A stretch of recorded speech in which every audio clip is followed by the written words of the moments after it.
I had to do a scene in that film where I stood by a window completely naked, and then I looked down and all the crew were like, yeah!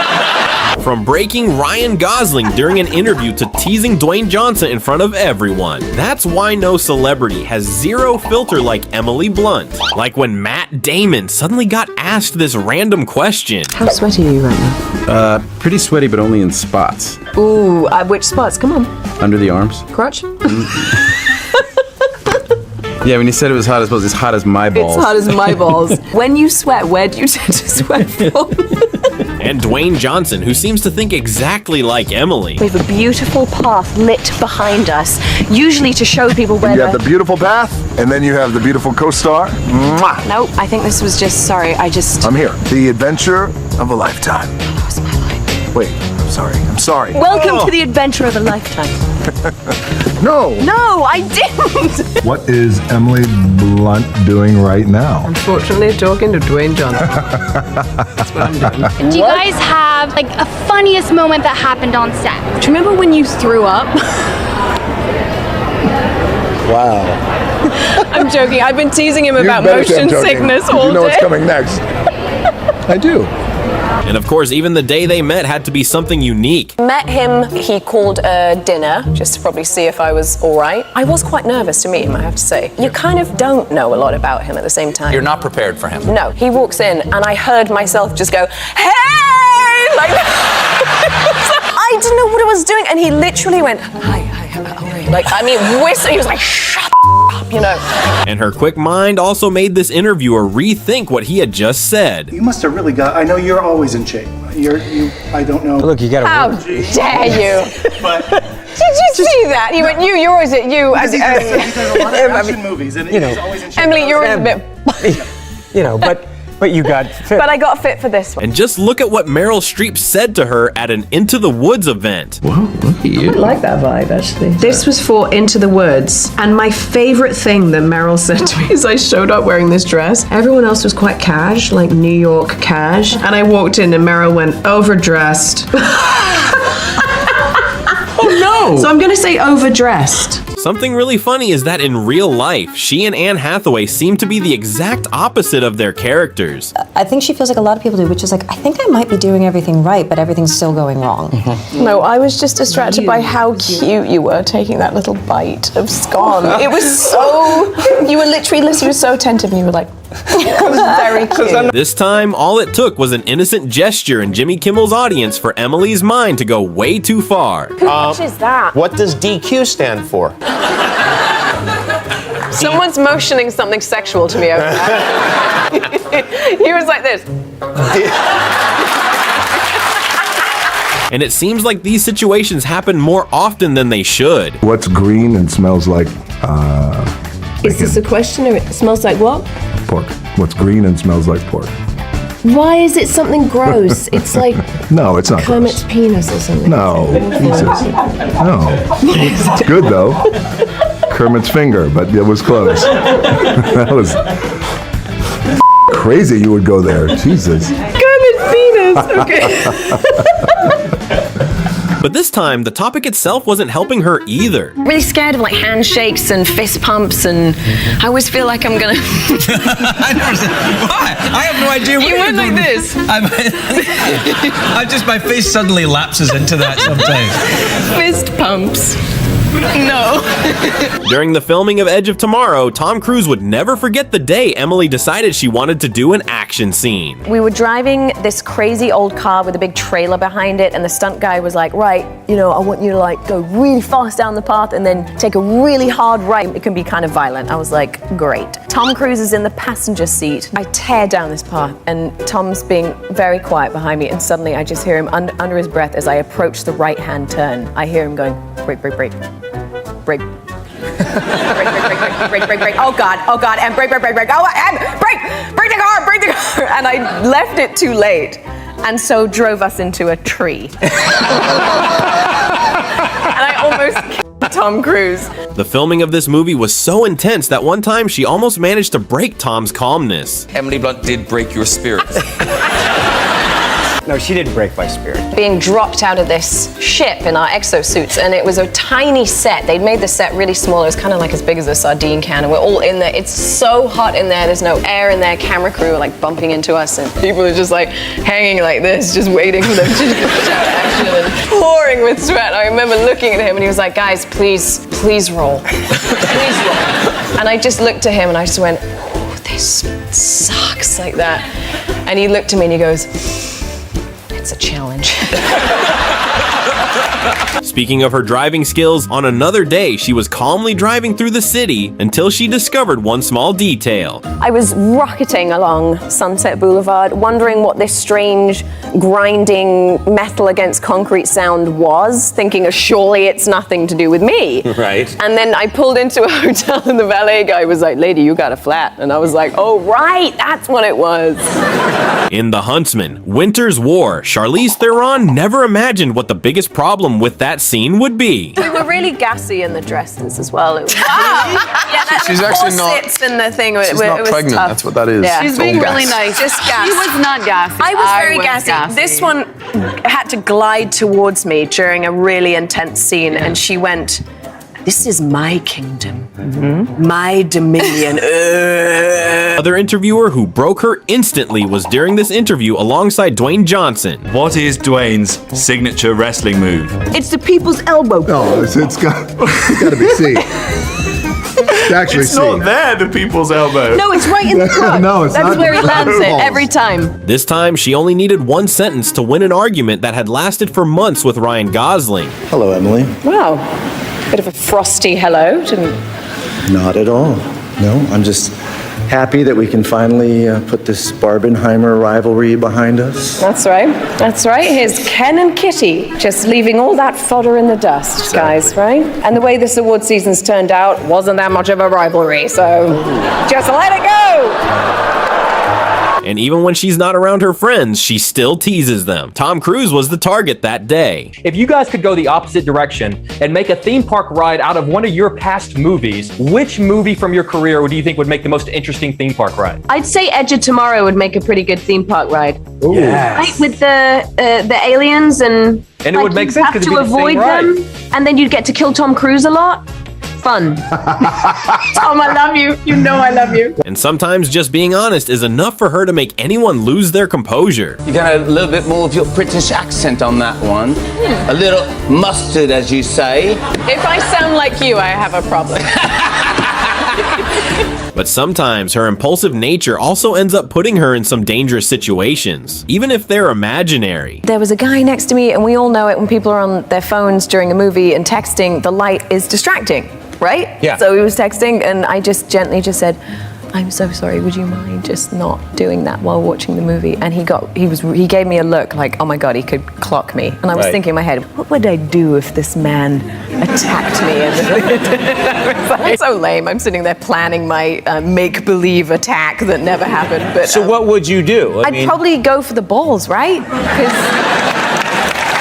And she knows how to handle things when the atmosphere gets a little too intense. What do you think happens when we die? I think we go somewhere more beautiful. That's what I tell myself. I hope. I want that. Okay. Oh God. What do you mean? No, I feel like you're like, okay, like that's not true, but. After causing so much chaos on movie sets, during the filming of Mary Poppins, she was the one being teased. And then before I had this mammoth monologue, I remember like really fast-paced monologue. I was just trying to focus for a second. They were like, okay, rolling. And Joel would be like, Emily, what'd you get if you put the letter B in front of the word oobs? And I was like... And they were like, and action! And I was like, you know. This time she was hooked up to a polygraph to answer the most difficult question of all. Do you prefer the British office to the American version? No. Is that true? That is true. Apparently, Emily's sense of humor found its perfect match in John Krasinski. And are you like Brangelina or, you know... Our name is Crunt, we've decided. I see how you got there, I'm not sure why. It was Bluntinsky. Yeah. It just seemed seemed, you know, long-winded. So Crunt felt efficient and sort of. Do you use Crunt a lot? Every restaurant. Is that your table in the booking? back available for Crunt? We sometimes send out Christmas cards like, Christmas with the Crunts, come have a drink. And of course, she never misses an opportunity to tease either him or her family. For a week, it was with John's whole family. He's got a large family, right? Well, like large not in number, in sheer dimension. They're just massive people. Like they're just. Like how large? Well, John's like a shrimp at 6'3" compared to the rest of them. Is he? Yeah, like his brothers are 6'9" and 6'8". They're sort of absurdly tall. I've learnt to go in and hug them like this. Because if you go in like that, it's like whiplash, you know. Wow. They're so tall and it's so weird. And you could only use golf carts in the resort we went to, and just to see enormous giants try and get into golf carts, it was just amazing. Emily Blunt and John Krasinski were working on completely opposite movies, and that created some hilarious situations. He was writing He was this just terrifying birthing movie. this hideous, you Wow. know, frightening movie. So I'd come home from work and be like, I danced with penguins, and he was like, I killed a kid on page 4. And just look at this incredibly necessary debate that only Emily Blunt would bring up on a talk show. When have you ever heard about someone being attacked by a dolphin? No, I've never said attacked by a dolphin, but they do bite. That's what the teeth are for. Okay, but fish, I don't think they'd bite you. Yeah. Even your delicious runner's legs, they would not. Down my legs. Even a meal can become a topic of debate when it comes to Emily. He knows I hate French toast. How in the do you hate French It's so toast? bready and it tastes, it's like that vanilla, thick, gunky, wet bread. Wow. Do you know what we call it in England? Eggy bread. Eggy bread. On this day, Emily talked about a very intimate moment from the beginning of her career and broke everyone. Yeah, it was about women being proactive and Empowered. And naked. You haven't done it yet, have you? I did do it, actually. I actually did it in my first film. Oh, what is it? I don't know if I should say it. It's called My Summer of Love, and involves girl on girl, actually, and plenty of... Yes. Wow. Go see it. That name again? And who can handle her imitating different accents? Also, how much wood would a woodchuck chuck if a woodchuck could chuck wood? There's a lot of wood, you know? Aussie, you're an Australian, yes. Oh my God. How much wood would a woodchuck chuck if like a woodchuck should chuck wood?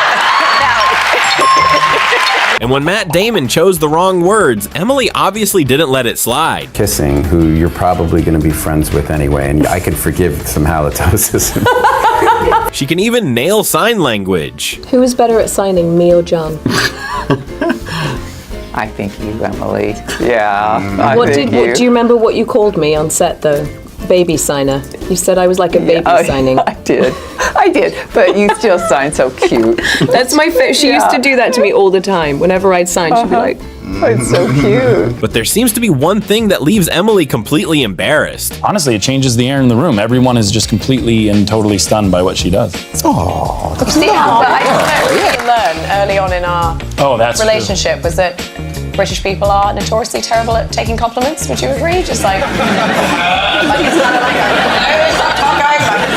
That's actually what she did. We first met, I was like, I just want to get out of the way. I'm a huge fan of yours. And she went, If you thought gloves were a neutral topic, just wait until you hear Emily Blunt's opinion about them. I don't like gloves. You don't like gloves? Don't love gloves. I don't love that squeezing your hand. Oh, you don't. Oh, you don't like those kind I feel of gloves. claustrophobic. Like plastic gloves. Any glove. Worming your hand into a glove. I'm just like, I don't like it. But wait, didn't you wear gloves in Mary Poppins? Didn't she have and it gloves? was tough. It was tough. I'm not gonna lie. I took them off whenever I could. Really? Was it tough? It was really tough. Was it really tough for you on Mary It was really tough Poppins? for me. It was really hard. Really hard. Really hard. You should toughen up. And look at the very peculiar situation she went through when she had her baby. Was it the nurse that was very complimentary when Yeah, she she was popped out? funny. We were in the recovery room afterwards, and we had this amazing nurse who came in, and she looked at Hazel and she goes, "Damn, your baby is so cute." And I went, "Oh, really?" She went, "She is gorgeous." And I went, "Hey, Mabel, I think you say that to all the mothers." And she went, "No, I don't." And with such a huge talent for accents, just look at her reaction when her daughter started speaking differently from her. Hazel had my accent for a really long time and would say things like water, which I was really proud of. And then And then the other day she goes, can I have some water? And I went, it's water. And she was like, no, it's water. She even managed to turn an interview with Dwayne into pure fun. But now we're here. I feel like We are here. D23 is a honeymoon in a way. Right? It's perfect. That's exactly what Lauren wants to hear. You go to D23 when we're supposed to be on a honeymoon, but I am flying home tonight. And if you think you've ever embarrassed yourself while traveling, just wait until you hear Emily's story about trying to call a taxi in France. And so I went to the guy at the front desk. I was like, I could say everything apart from the word taxi, apparently. So I went, est-ce que je peux avoir and he went, taxi. And I went, yes. And he went, taxi. He's Simon English, Simon French. No matter how famous she is, her children's friends don't seem impressed by it at all. Are your kids' friends impressed by what you do? Not really. No. I mean, sometimes the parents try to sort of recruit them. And they're like, that's Mary Poppins. And I'm there in my sweatpants and the kids are like, no, it's not. Like, This time, her accent made Jimmy Fallon's Whisper Challenge even more hilarious. Bloomin' onion. Poopy? Bloomin' onion. Start it slow. Do it slow. Poopy. Bloomin'. Poopy. Blooming. Booby. Blooming. Blue. Blooming. Bloomin'. I don't want to say what I think you're saying. Blow me. No, to be honest, I don't even know how to say bloomin' onion. Okay, let's do second word. Chop. Chop. Onion. Glass onion. Bloomin'. Bloomin' onion. When you have these headphones on, I swear to God, I'm not saying that. And you were saying it slower, I was like, blow me. Yes.